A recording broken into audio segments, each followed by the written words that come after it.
बाबा आज येताना बासुंदी घेऊन या ना. अगं कालच आपण आईचा वाढदिवस होता म्हणून आणली होती ना.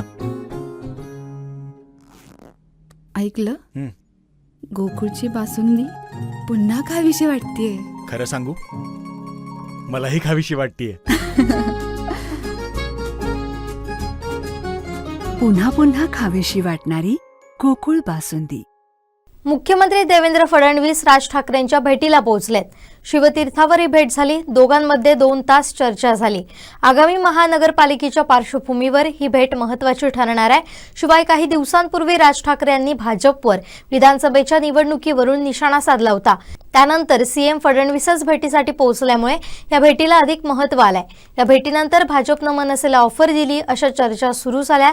यावर बोलताना मुख्यमंत्री फडणवीस यांना विचारलं असता ते काय म्हणालेत पाहूया. राज ठाकरे यांची तुम्ही भेट घेतली आहे.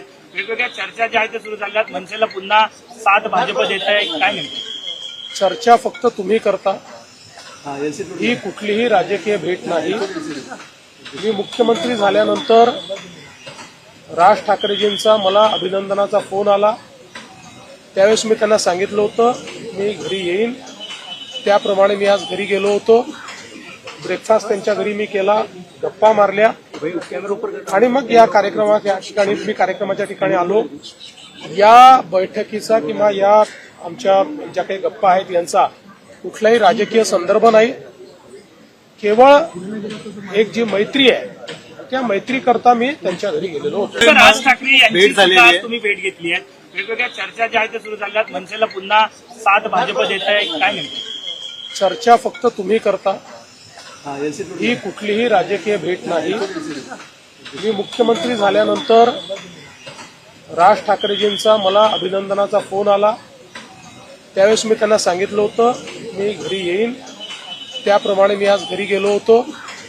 ब्रेकफास्ट त्यांच्या घरी मी केला, गप्पा मारल्या आणि मग या कार्यक्रमाच्या ठिकाणी आलो. या बैठकीचा किंवा या आमच्या ज्या काही गप्पा आहेत यांचा कुठलाही राजकीय संदर्भ नाही. केवळ एक जी मैत्री आहे त्या मैत्री करता मी त्यांच्या घरी गेलेलो होतो.